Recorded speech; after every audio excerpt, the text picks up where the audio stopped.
Well, let's start with fight night down in Charlotte. Ring that bell and throw those hands if you got it. You got to bob and weave. You know what I'm saying? You got to be Robert Weaver with this. It's the top Pistons in the Eastern Conference. Jalen Duren, Miles Bridges. Duren getting into it, Moussa Diabate right here.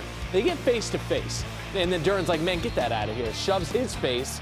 And then Diabate has to be held back by several people because Diabate would not give up going after Duren. As Diabate is being restrained, Miles Bridges starts to jaw at Duren, and that's enough for Isaiah Stewart to get off the bench because, Gary, what do you need to do with a good beef stew? You got to stir it up. You got to mix it up. You got to mix it up. So punch it. There's Bridges in that halo, and the thing was, you go at Isaiah Stewart, you might end up wearing a halo. You know what I mean? Hey, he gets him in a headlock and then punches him a few times Nolan Ryan style. But Jalen Duren is massive. Duren's massive, and to your point earlier, Bridges get a homie like Miles Bridges, who is down, dude, right there, who is ready to scrap on site. Business. After review, 4 total ejections. Diabate and Bridges for Charlotte, Duren and Stewart for Detroit. Remember, Stewart came off the bench. We've known for years you cannot do that. Diabate had to be restrained into the tunnel. The drive, like he's a thinner mint. It's Girl Scout cookie season. Yes. He's kind of a Put thin. those in the freezer? Kind of, of course. He's kind of a thin mint, but he had to be restrained. Coaches and players talking about this, starting with Cadillac. I mean, the headbutt was what it was. And from there, I thought, you know, he was just trying to defend himself. Obviously, everybody in the NBA, we're all high-level athletes. Anybody coming at you, a grown man coming at you that way, you know you want to defend yourself. I thought our guys did a great job of playing within the lines. They're not the ones that initiated. They're not the ones that crossed the line tonight. I'll have to go back and watch it again. Just looked like, you know, a ton of physicality. And 2 guys kind of got in a heated conversation, and then it kind of spiraled from there. Yeah, what was it like being out there in the middle of all that action? What was it like? Yeah. It's fun. Next question. Oh, next question. Okay, as for the game itself, there was a game to be played again. Top seed in the East.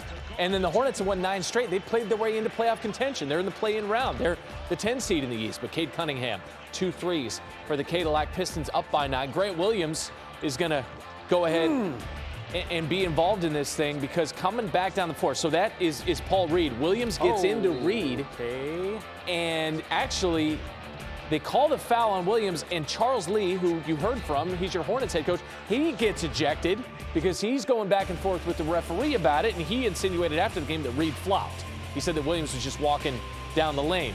As for Con Knippel, hitting a 3, he hit 5 of them, 5 of 11. The Hornets are down by 9, trying to get into it. This will help.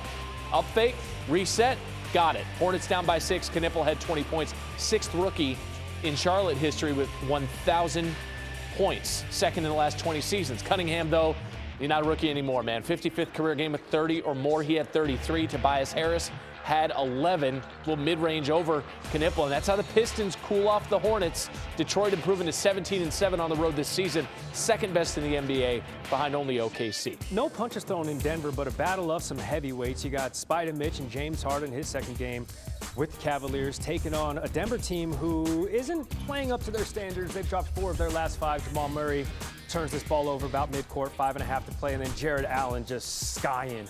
The Cavs were down 11 points in the 4th quarter. It doesn't help Denver when Jokic is on the bench, so he does what he does best, play basketball, but he actually gets blown by Donovan Mitchell right there. Cavs down a point.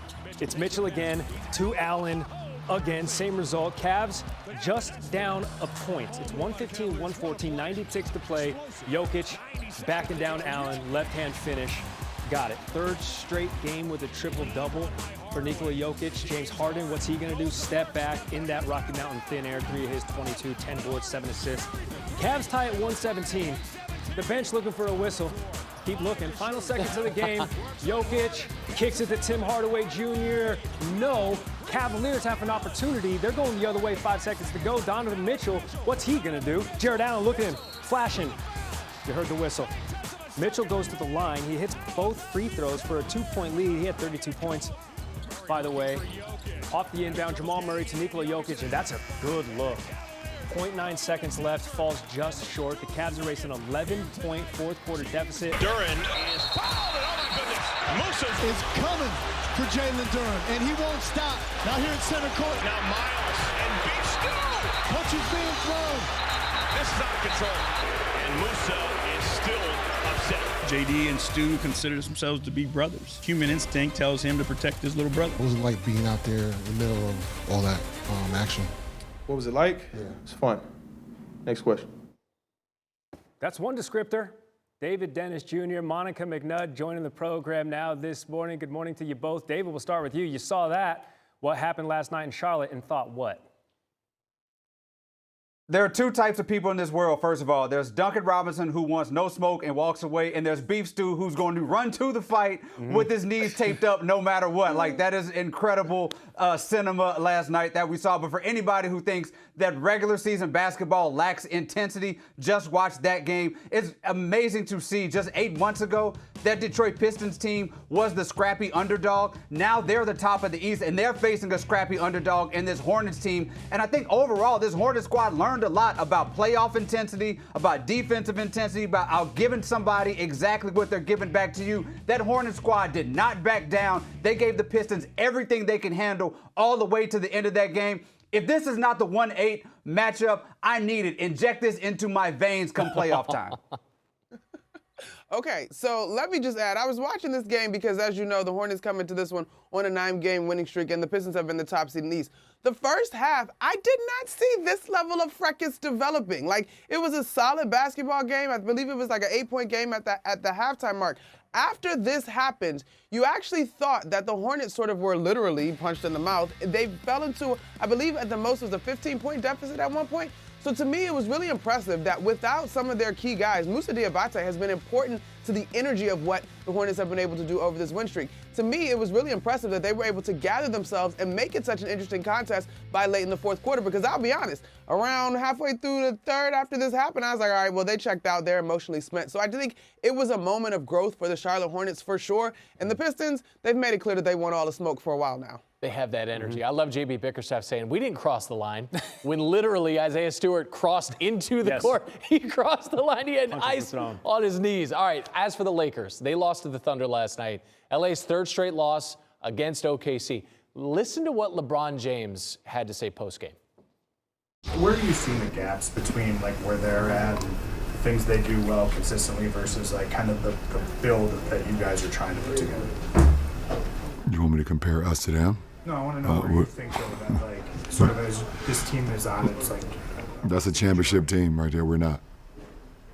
So I understand. What are the biggest things you think that are keeping this team as right now? We can't sustain energy and effort for 48 minutes, and they can. That's why they won a championship. Monica, what do you make of what LeBron had to say? All right, I'm going to head out because LeBron said everything there is to say at this point. Like, that is it, right? Like, what else are you supposed to say? And listen, I understand that the Lakers have aspirations. They've got Luka Doncic as their centerpiece. But while LeBron James's statement was simple, it should not be confused with easy. What the Thunder have done and continue to do is impressive. It is why they are the class of the NBA. But when I look at this Lakers roster in terms of the size and the depth that you need to compete in the Western Conference, when I look at how they, I think, air quotes around, attempt to defend, I'm not impressed at all. And so I think the core of what is required to win at a high level, the Lakers are without consistently. Yeah, I mean, he ain't lie. Like, I mean, he was telling the truth. I mean, only thing I would correct is that was not a championship Thunder team out there. SGA was not out there, and J-Dub only played half the game, and he was, you know, that wrist was kind of bothering him, and the Lakers still had nothing for him, especially on the defensive end. We're excited about Austin Reeves coming back, but towards the end of that game, they were hunting him to get those points, and he was an absolute lunchable, could not stop anybody down in the paint, and that was how the Thunder were able to pull away. This Lakers squad is still 500 against teams above 500. They've lost 17 of their games by double digits. LeBron is right. This is not a championship team in Los Angeles. Fifth seed in the West, but agreed, slippery slope. Meanwhile, the Jazz, they're 20 games below 500. They did beat the Heat last night, despite not playing Jaren Jackson Jr. or Lauri Markkanen a single second in the fourth quarter. Utah's second win in their last 10 games. Not a good basketball team. Here's Jazz head coach Will Hardy after the game. Listen to this. That wasn't. Whatever it is, we got to find a way to win, even against teams that are, you know, I guess you can say trying to lose. Interesting. Hey, man, free Monica? Will Hardy. Yeah. Free Will Hardy, guys. Yeah. Did he say what needed to be said? Listen, clearly he has an assignment, but he is an excellent coach. And one day, my arc of my body of work as a sports journalist, I hope to be able to have a conversation about the effects of tanking on one mentally, or trying not to lose if we're not using the word tanking. That's embarrassing for the Heat, point blank, period. But then when you look at a guy like Will Hardy, who was on a team that made it to the finals, right? Was an assistant coach with Boston. Like, there is love of basketball, there is winning, there's competitiveness, there is DNA in him that I think is really, it's a difficult situation in terms of what the Jazz are trying to do. But if you're the Heat, that's flat out embarrassing. I'm going to pull out the tiniest violin possible for Will Hardy in this situation right now. He's going to be fine, because as long as there is a draft, there is going to be tanking, and he is going to end up with a top 5 pick on top of Jaren Jackson, on top of Lauri Markkanen. He's going to be competing with that Utah Jazz team in just a few months. He is going to be fine. If you're talking about overall with the tanking situation, this is just what it is. This is what it's going to be as long as there is a draft and as long as the owners are okay with ping pong balls determining which stars that they are going to get, because the fans in Utah are not going to mind this when they get a good player. They're not going to say, we wish we beat the Miami Heat in February instead of getting a top 5 pick. They're going to be happy with it. Everybody's fine with it except for some of the people who think that this is bad for the sport. Let me just say this real quick, y'all, before we go, because shout out to our colleague Brian Windhorst, who has this concept called the flip. Because what I do, yes, there you go. Come on, you know, Scott. What I do think is going to be sort of problematic down the stretch is nobody wants to watch terrible basketball all the time. So how do we figure out a way to make some of these wins matter? I get the lottery piece, David Dennis Jr., and I think Wendy might be onto something with constructing a way that wins matter later in the season. Monica McNutt, David Dennis Jr., we appreciate it. Thank you both. I'm on